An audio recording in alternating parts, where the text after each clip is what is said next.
J'avais un message, mais Dieu m'a saisi pour rentrer dans ce qu'on a parlé la fois passée. Amen. Amen. Alléluia. Amen. La fois passée, on nous a parlé de la dîme, des offrandes comme sémence. Amen. Amen. Nous lisons quelque chose dans Proverbe chapitre 3, le 9e et le 10e verset. Est-ce qu'on peut se tenir debout pour lire et écouter cette lecture de la parole de Dieu? Proverbe 3, le 9e et le 10e verset. 9, 10. Nous lisons au nom du Seigneur. Que la bonté et la fidélité ne t'abandonnent pas. Proverbe 3. Honore éternel avec tes biens et avec le prémisse de tout ton revenu. Alors,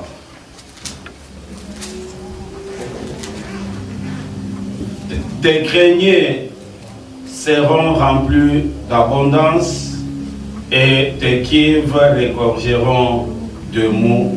C'est la parole du Seigneur. Amen. Amen. Est-ce que nous pouvons prendre nos places? Alléluia. Amen. Je vais aussi essayer de toucher à quelque chose. Vous savez, c'est l'Éternel qui donne les semences aux semeurs. Les semeurs, alléluia. Amen. Alléluia. Amen. Mais c'est lui qui a le semence, c'est l'Éternel. Il donne les semences aux semeurs. Que Dieu soit loué parce que le berger nous a montré le noyau comme semence. Parce que toutes les choses doivent commencer quelque part. Alléluia. Toutes les choses, il y a un début quelque part. Il nous a présenté le noyau.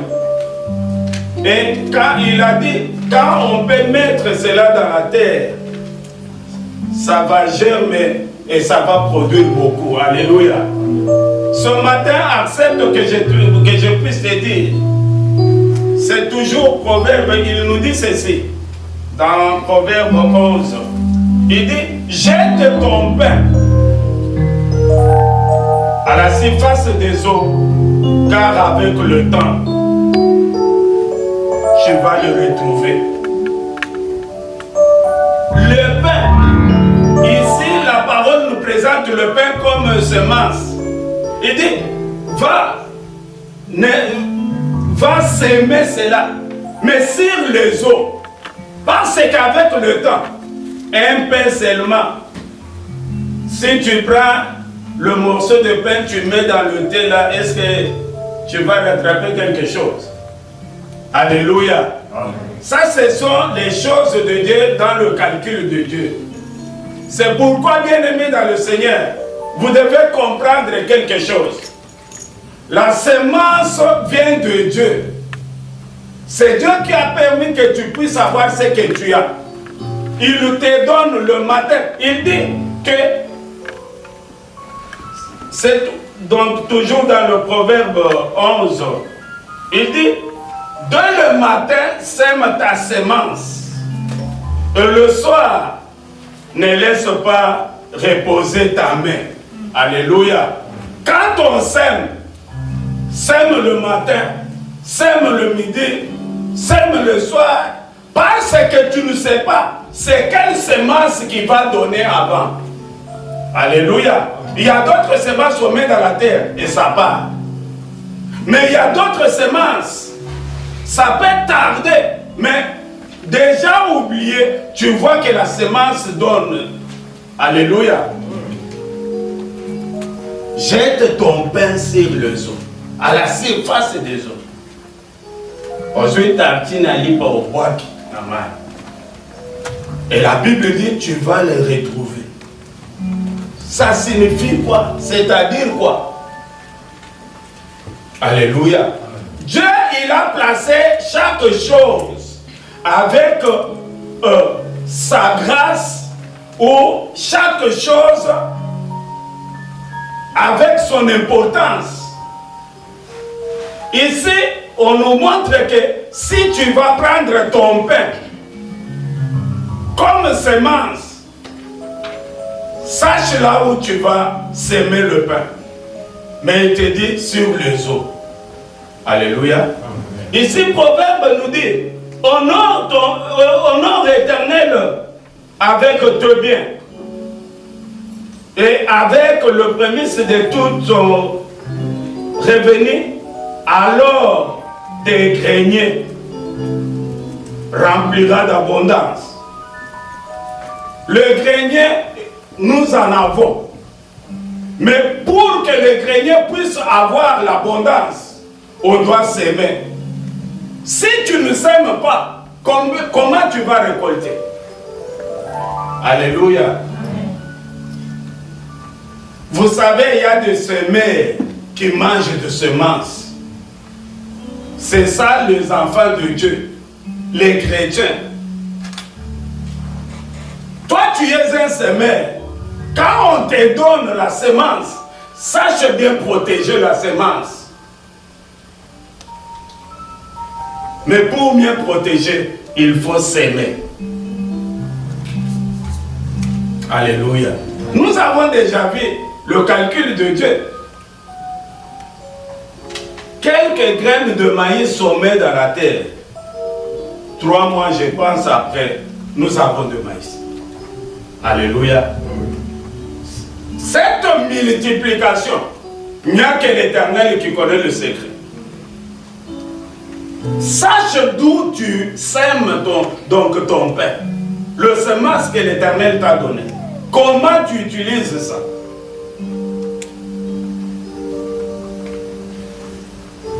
Peut-être que tu n'as pas encore compris.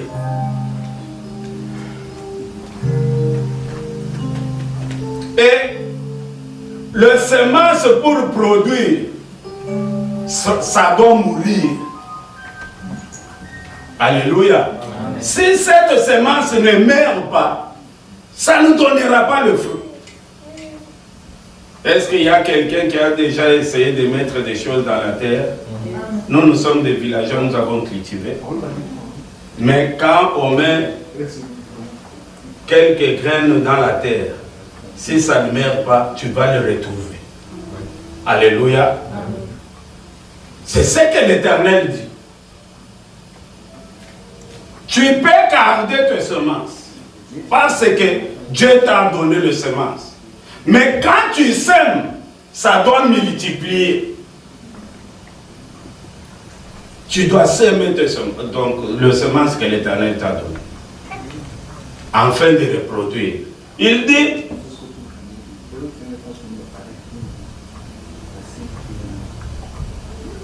alors, ce qui m'intéresse là, c'est dans le 2e verset.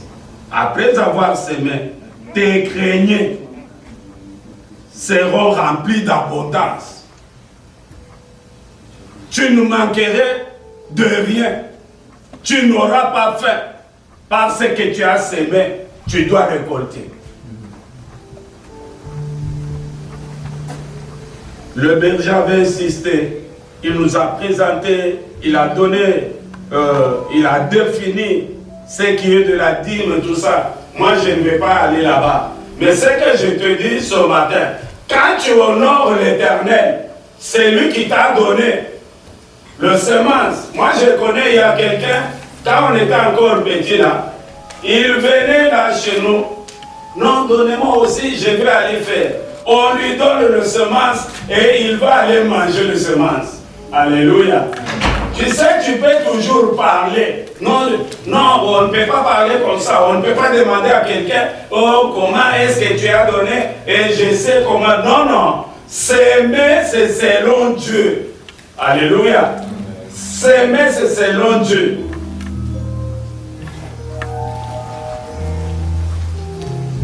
Nous devons s'aimer selon Dieu. Il nous a donné dans Malachie chapitre 3. Est-ce qu'on peut prendre Malachie chapitre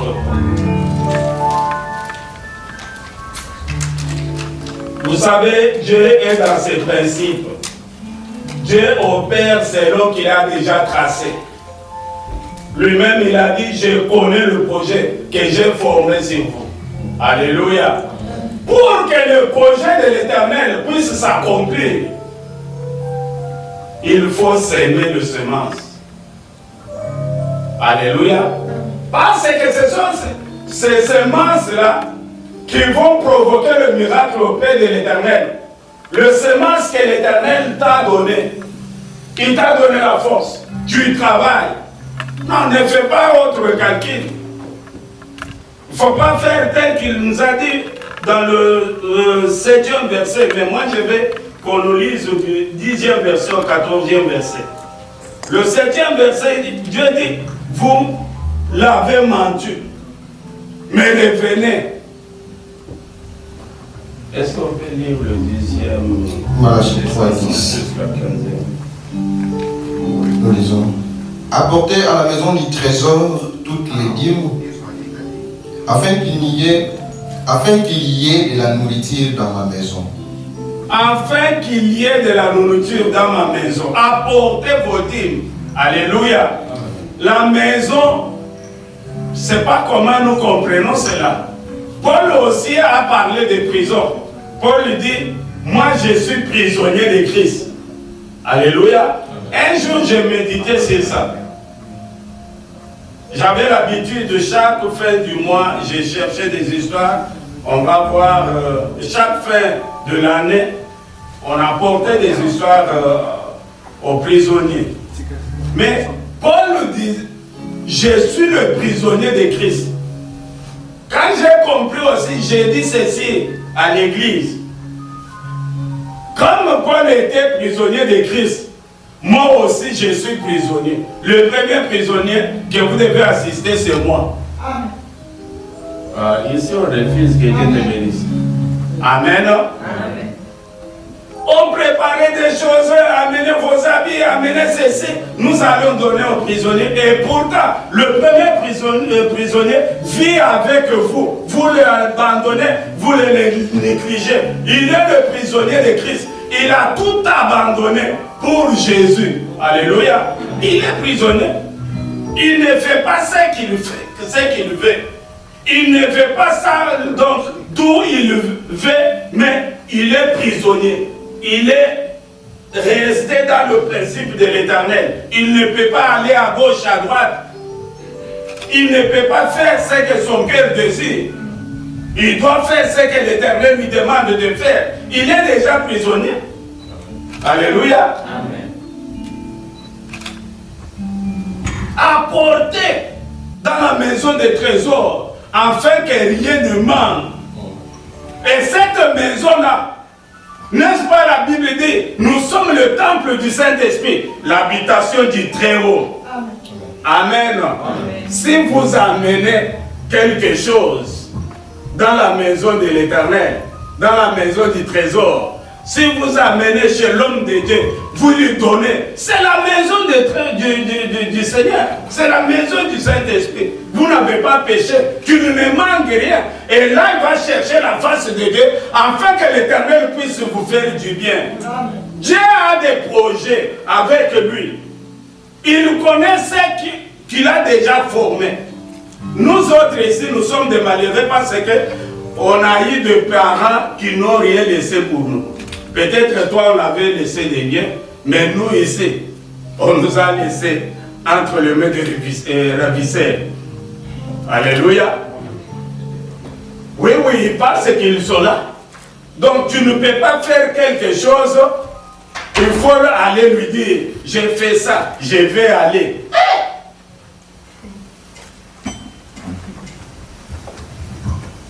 Il y a des gens qui m'ont appelé, j'appelle Alexis, j'ai dit, mais le même message, c'est de Lubumbashi, c'est de Mboujima, c'est de Kinshasa.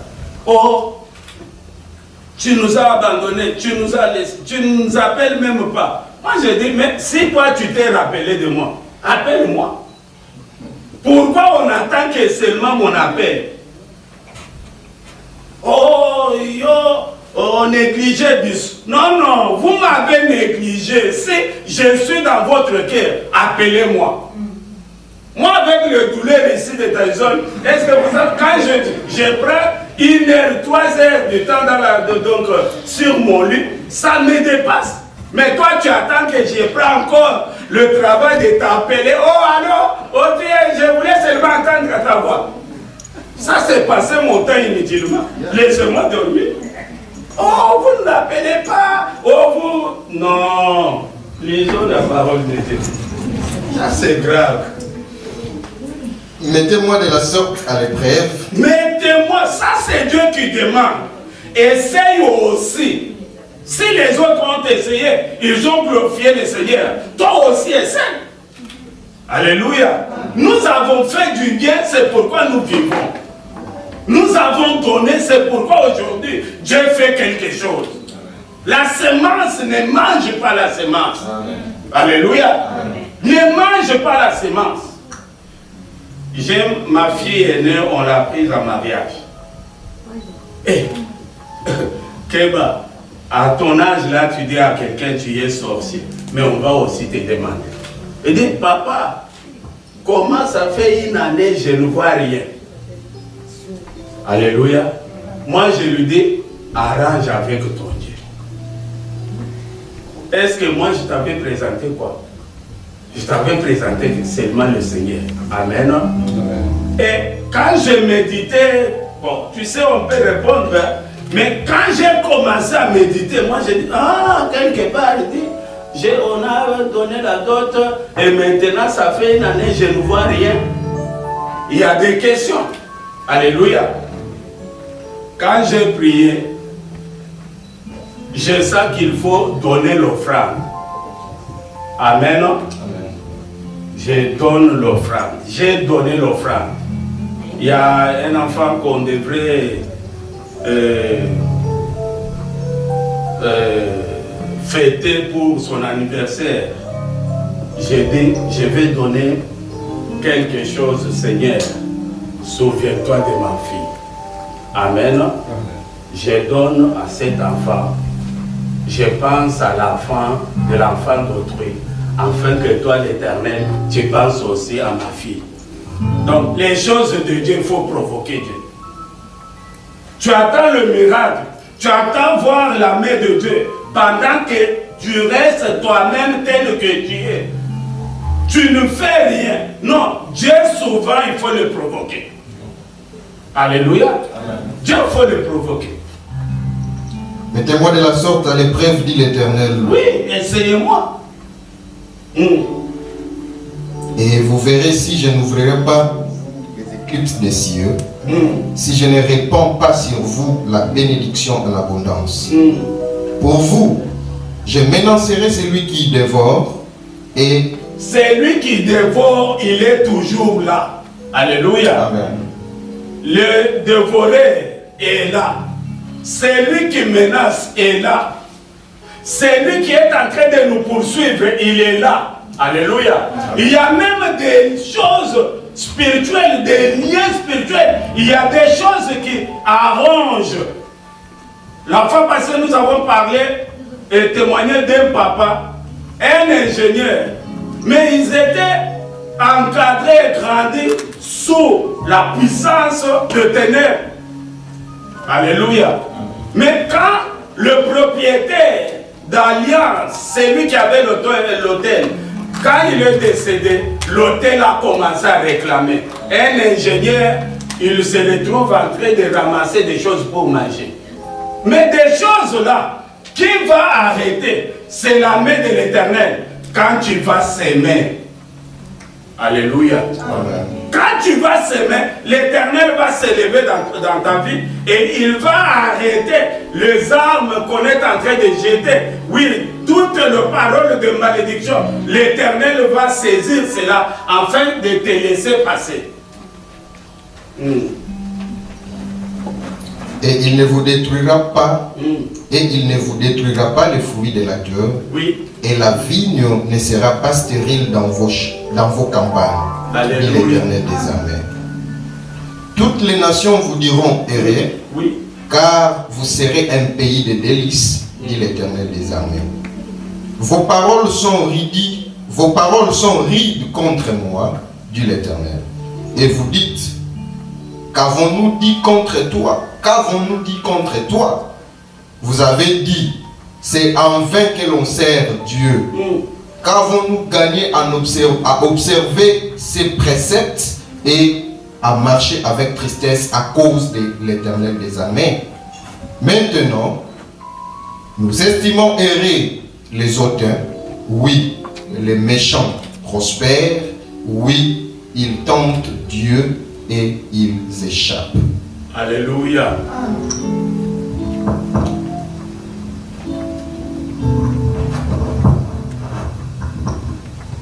Alléluia. Amen. Il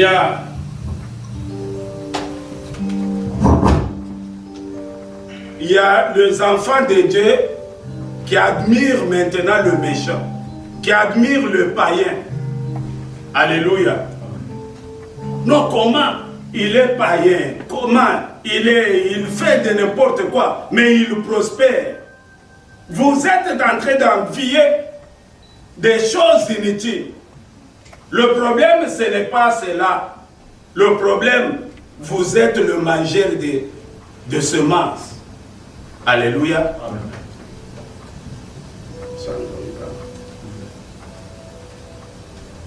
Alléluia. Amen. Donc, comprenez bien aimé dans le Seigneur. Quand tu te donnes, quand tu accordes à l'Éternel, quand tu donnes au Seigneur ce qu'il t'a donné, puisque la force de travailler, c'est Dieu qui te donne. Te réveiller même. Combien sont passés la nuit et ils se retrouvent le matin, l'autre n'est pas là. Ils se retrouvent le matin, l'autre ne respire pas. Ils se retrouvent le matin, ça ne va pas. Mais quand toi tu te réveilles et tu vas au travail, tu rentres, malgré le travail que nous sommes en train de faire, comme des esclaves. Souvent quand moi ça me fatigue, je dis au superviseur, je dis, je ne suis pas esclave. Et je ne suis pas un prisonnier. Si c'était des travaux de prisonniers, moi je ne suis pas un prisonnier. Je suis venu travailler. Alléluia. Mais qui peut intervenir si ce n'est que l'Éternel? Nous autres ici de maladies, des morts vivants. Mais l'Éternel nous donne de la force. Hier, là, je disais à mon frère ici que j'ai fait au moins 1375 cartons. Bien aimé, est-ce que quelqu'un libre peut faire ça? Malgré moi, je l'ai fait, mais le matin, je suis debout. Amen. Sans douleur, sans quoi? Pourquoi? Souvent, quand je dis à l'Éternel. Quand je prie, je lui dis, Seigneur, allège le travail. Fais quelque chose. Et il me soutient par là. Bien-aimés, pensons à l'Éternel dans tout ce qui est à nous. Parce que c'est lui qui donne les semences aux semeurs. Vous êtes le semeur. Ne mangez pas la dîme. Donnez, offrez à l'Éternel parce que c'est la louange de vos mains, la louange de la force que l'Éternel, de votre vicaire. Alléluia.